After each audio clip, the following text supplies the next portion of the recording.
तू तीच आहेस भाग 25. गार्ड, तो मोठ्याने ओरडला तसे गार्ड लगेच आत आले. त्यांनी विनेश आणि कल्पेशला पकडलं. आरव कीर्तीला मिठीत घेऊन होता. तिचे डोळे लागायला लागले होते. आरव, तिने त्याच्या गालावर हात ठेवला पण तो हात लगेच खाली पडला. कीर्ती, आरव मोठ्याने ओरडला. आरव कीर्तीला घेऊन हॉस्पिटलमध्ये आला होता. समीक्षाने लगेच तिच्यावर उपचार सुरू केले. आरव खूप घाबरलेला होता. तो तिथेच उभा राहिला. देवाकडे प्रार्थना करत होता. त्याच्या चेहऱ्यावर जबरदस्त टेन्शन आलेलं होतं. अग्नेला हे सगळं कळताच तो गौरवसोबत हॉस्पिटलमध्ये आला. त्याला समोर डोळ्यात पाणी असलेला आरव दिसला तसा तो त्याच्याकडे गेला. अग्नेला बघताच आरवचा धीर सुटला. तो लगेच अग्नेच्या गळ्यात पडून रडायला लागला. डॅड, कीर्ती, त्याला खूप रडू यायला लागलं होतं. काही होणार नाही तिला. आपण तिला काहीच होऊ देणार नाही. अग्ने त्याच्या पाठीवर हात फिरवत म्हणाला. आरव, कीर्ती स्ट्रॉंग आहे. ती या सिच्युएशनमधून लवकर बाहेर येईल. काळजी करू नको. गौरव त्याच्या डोक्यावर हात ठेवून म्हणाला. अग्नेने शहरातले सगळ्यात मोठे डॉक्टर कीर्तीसाठी बोलवले. समर असता तर त्याला कोणाला बोलवायची गरज नव्हती, पण तो बाहेर देशात होता आणि ते इतक्या वेळ त्याची वाट बघू शकत नव्हते. आरव, अग्ने, गौरव तिथेच बाहेर थांबलेले होते. अग्नेचे कंटिन्यू कॉल चालू होते. काही तासानंतर डॉक्टर बाहेर आले आणि कीर्ती ठीक आहे असं सांगितलं. तसं आरवच्या जीवात जीव आला. इकडे आजीसाहेबांना सकाळी खूप उशिरा जाग आली, पण रात्रीची भीती त्यांच्या मनामधून गेली नव्हती. त्यांना ताप चढला होता. भार्गवने लगेच डॉक्टर बोलावून घेतले होते. डॉक्टरांनी त्यांना मेडिसिन दिल्या आणि आराम करायला सांगितला. इशिकाने नेहमीप्रमाणे तिचं काम व्यवस्थित केलं. पण इकडे मंजिरी अजूनही त्या खाजेच्या कचेटीतून बाहेर आली नव्हती. जसं इशिकाला कीर्तीबद्दल कळालं, ती लगेच तिच्याकडे निघाली. कुठे चाललीस? अजून तुझी वेळ झाली नाहीये, आजीसाहेब तिला म्हणाल्या. त्यांना संध्याकाळी बरं वाटल्यावर त्या हॉलमध्ये बसलेल्या होत्या आणि इशिका घाईघाईने बाहेर निघताना बघितलं. माझी फ्रेंड खूप सिरियस आहे. तिला हॉस्पिटलमध्ये ॲडमिट केलं आहे. तिलाच भेटायला चालली आहे, इशिका म्हणाली. तसं आजीसाहेबांच्या कपाळावर आठ्या पडल्या.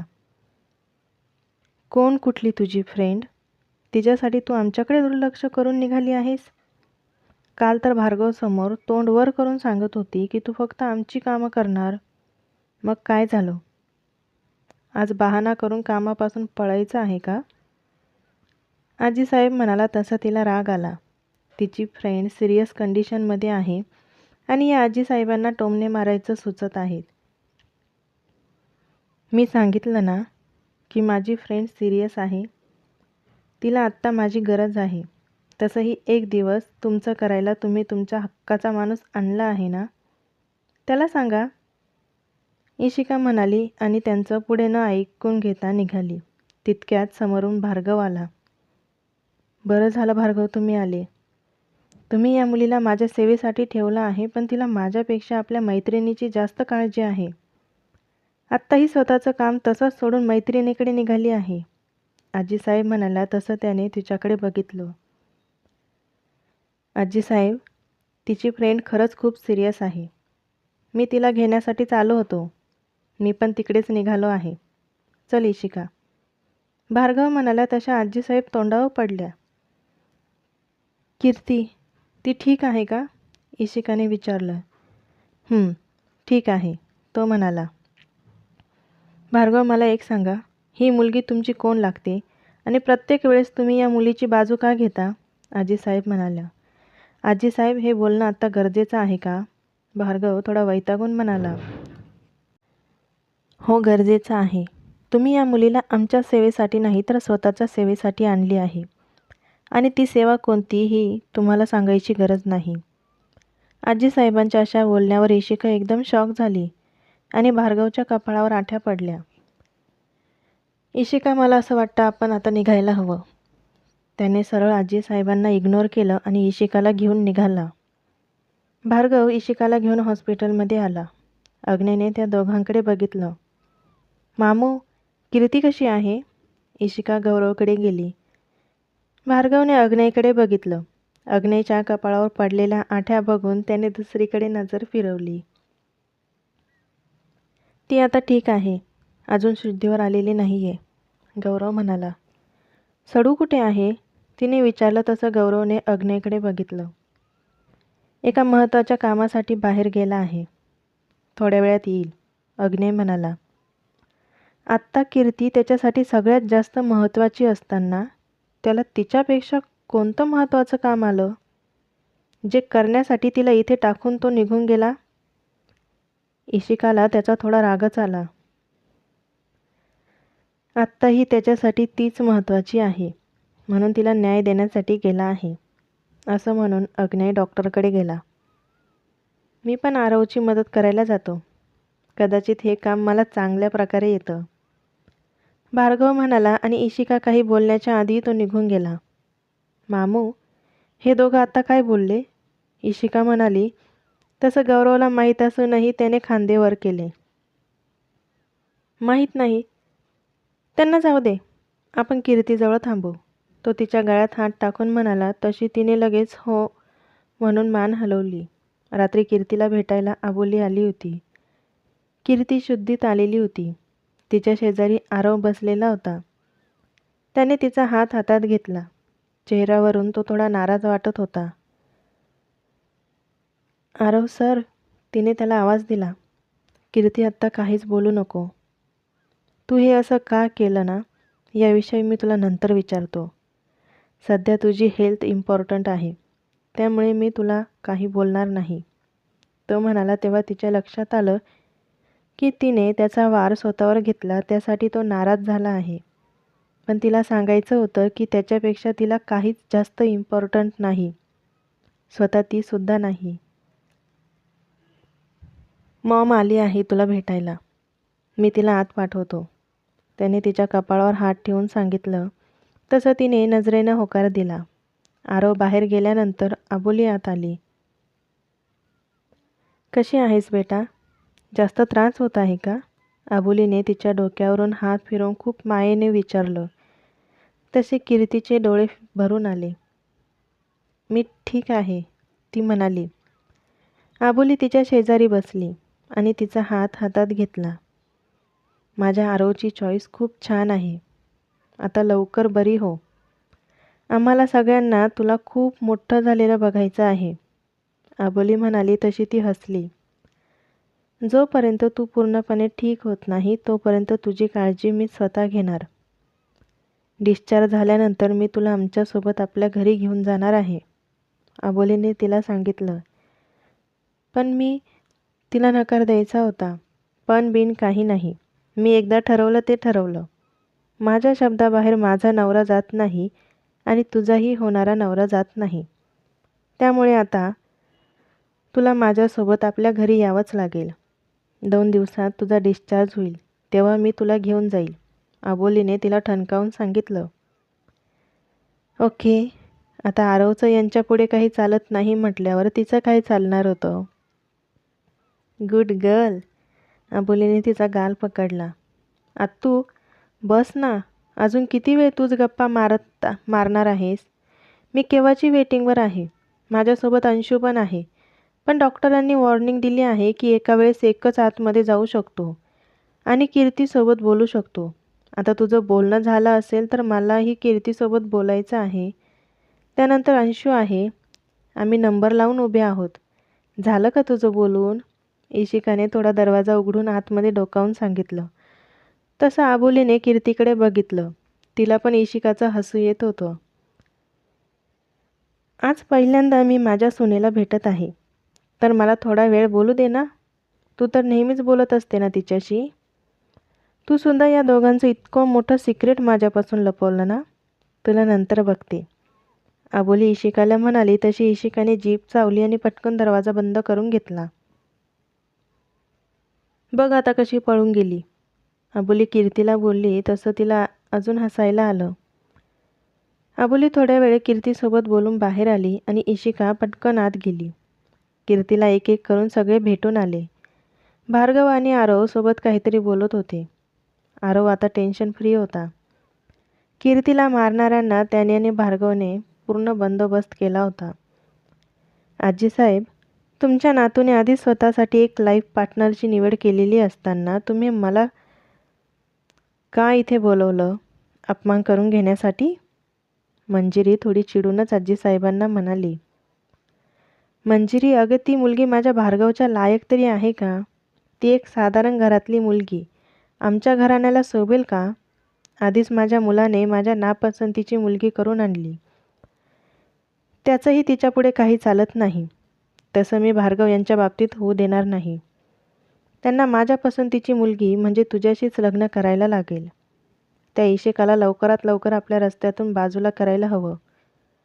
कारण मी बघत आहे भार्गव हळूहळू तिच्याकडे खेचल्या जात आहे. आणि हे भार्गव पूर्ण तिचे होण्याआधी आपल्याला काहीतरी करावं लागणार आहे. आजीसाहेब म्हणाल्या. मंजिरीला तर तेच हवं होतं.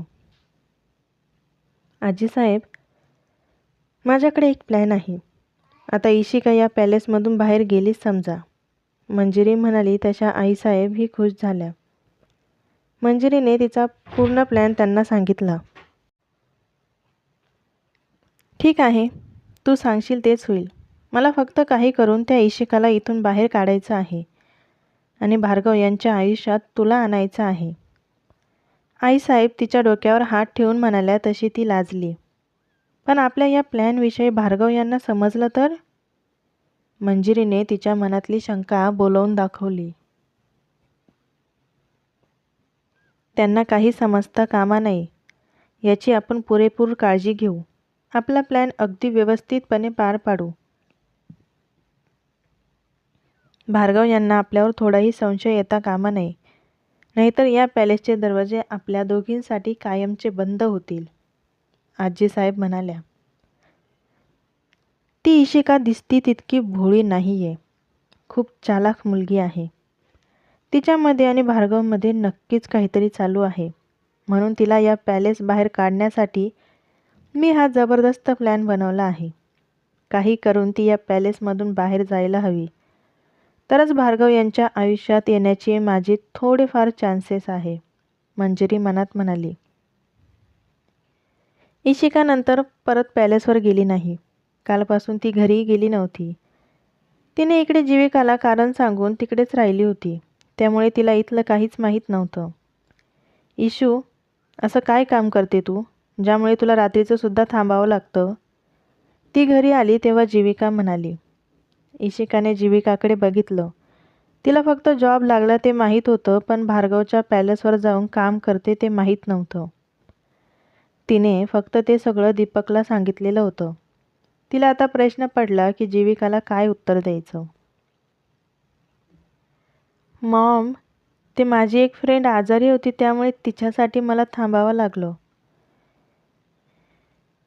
इशिका जे सुचलं ते बोलून मोकळी झाली, पण तिच्या बोलण्यावर जीविकाला जराही विश्वास बसला नाही. इशिका, किती खोटं बोलणार आहेस तू अजून? तुला त्याच्या घरी जाऊन काम करण्याची काय गरज पडली? जर त्याच्या आजीची सेवा करण्यासाठी घरातले इतके सारे नोकर असताना त्याने तुला का सांगितलं? तू नोकर आहेस का? जीविकाला खरंच आता भार्गवचा राग आला होता. तिची मुलगी त्याच्यावर प्रेम करते म्हणून तो तिचा जास्तच फायदा घेत होता. ही गोष्ट तिला अजिबात आवडली नाही. मॉम, नोकर म्हणून नाही तर त्यांनी मला एक संधी दिली आहे. जर मी त्यांच्या घरच्यांचं मन जिंकण्यात यशस्वी झाले तर ते माझ्याशी लग्न करतील. आणि भार्गव खूप चांगले आहे. मला त्यांना आपला लाईफ पार्टनर बनवायचा आहे. मी सगळ्यात जास्त खुश त्यांच्यासोबतच राहू शकते. त्यासाठी आत्ता थोडी मेहनत घ्यावी लागणार आहे, तर मी तीही घ्यायला तयार आहे. आता त्यांच्या आजीसाहेब आल्या आहेत.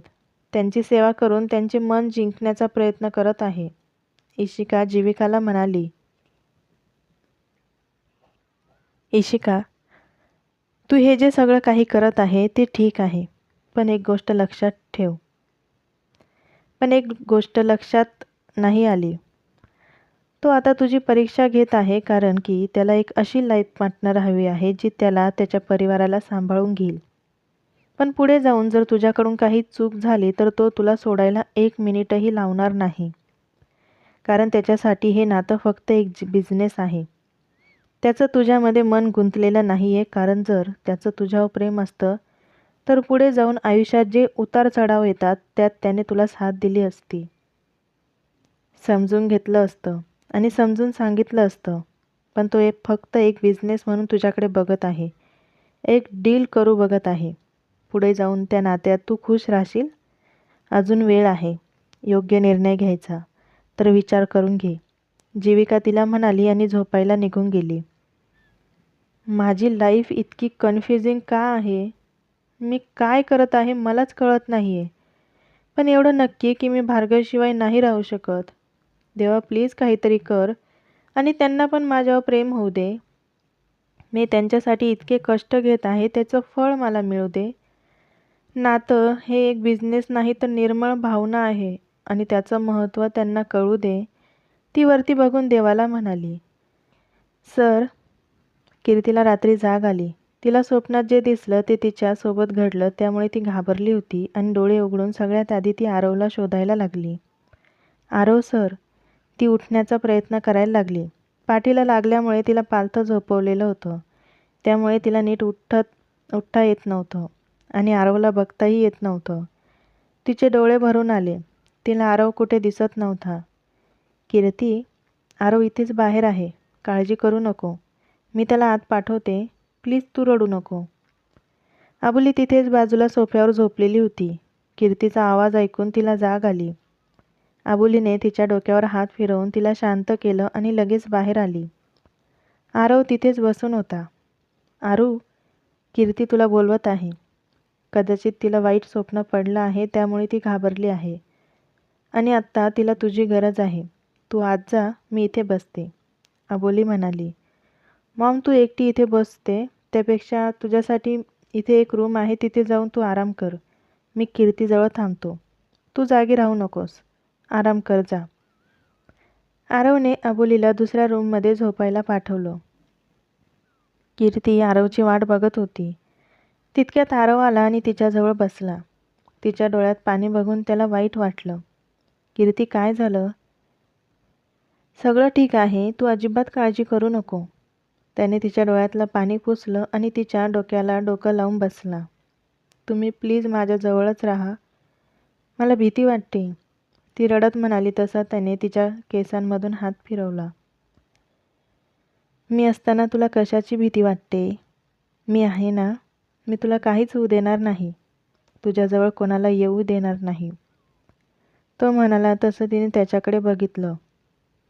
तुम्ही ठीक आहात ना? ती म्हणाली. तसं त्याला हसू आलं. तू जर मला काही होऊच दिलं नाही तर मला काय होणार आहे?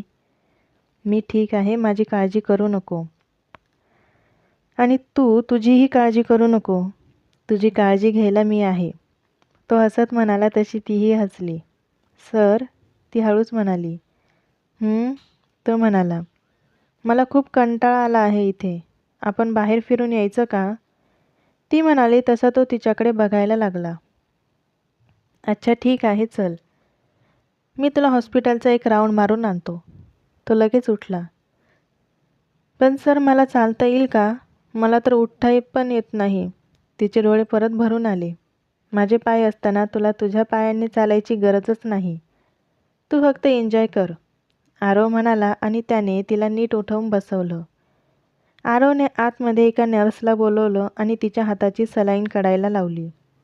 तिचे कपडे व्यवस्थित केले. त्यानंतर आरवने तिला खूप हळू दोन्ही हातांवर उचललं.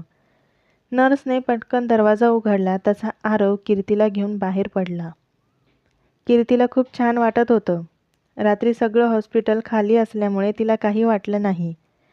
ती आरवसोबत मस्त एन्जॉय करत होती. आरवला तिच्या चेहऱ्यावर खुशी बघून समाधान वाटलं. कीर्ती, आपल्याला बाहेर थंड हवेत जाता येणार नाही तर आपण इथेच फिरूया. तो तिला लिफ्टमध्ये घेऊन आला आणि सगळ्यात वरच्या फ्लोअरवर घेऊन गेला. सगळ्यात वरच्या फ्लोअरवर मस्त गार्डन होतं आणि बसायलाही जागा होती. आजूबाजूने पूर्ण काच लावून पॅक केलेलं होतं, त्यामुळे बाहेरचा सगळा नजारा दिसत जरी असला तरीसुद्धा तिथे हवा लागत नव्हती. कीर्तीला तर तिथे खूप भारी वाटलं. ती ते सगळं बघून खुश झाली. आरव सर, तुम्हाला ही जागा कशी माहीत? तिने आश्चर्यचकित होऊन विचारलं.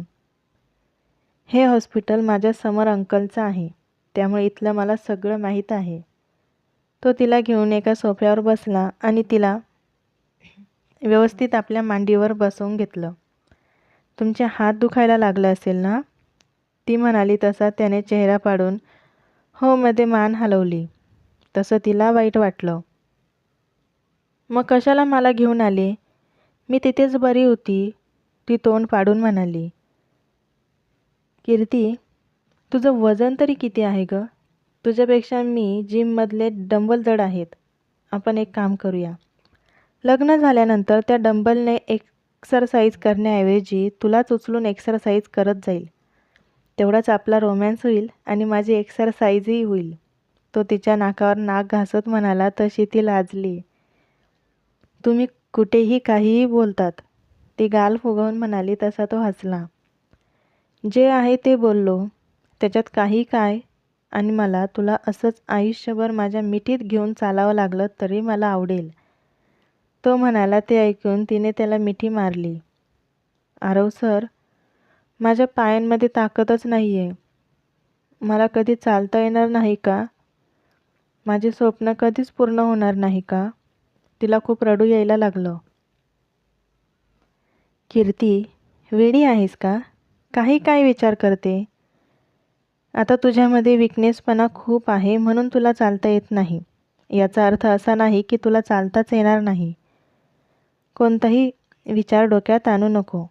तुला काहीही झालेलं नाही आहे. थोडी जखम आहे, ती काही दिवसात भरून निघेल. आणि मी सोबत असताना तुला कुठल्याही गोष्टीचं टेन्शन घेण्याची गरज नाही. तो तिला आपल्या मिठीत घट्ट धरून म्हणाला. दोघांनी बराच निवांत वेळ एकमेकांच्या मिठीत घालवला. कीर्तीला तशीच झोप लागून गेली होती. आरव तिला परत तिच्या रूममध्ये घेऊन आला आणि तिला अलगद झोपवलं. नर्सने परत तिचं सलाईन लावून दिलं. आरव कीर्तीजवळच बसल्या बसल्या झोपी गेला. इकडे इशिकाची झोप उडालेली होती. जीविका जे काही बोलली ते तिच्या डोक्यातून जात नव्हतं. जीविकाचं बोलणं तिला पटत होतं, पण काय करावं ते कळत नव्हतं. भार्गव जरा जास्तच कॉम्प्लिकेटेड होता.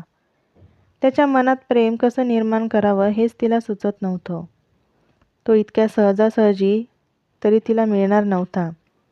त्यात आजीसाहेब तर आधीच तिच्यावर डोळा ठेवून होत्या. त्यांना तर ती अजिबात आवडत नव्हती.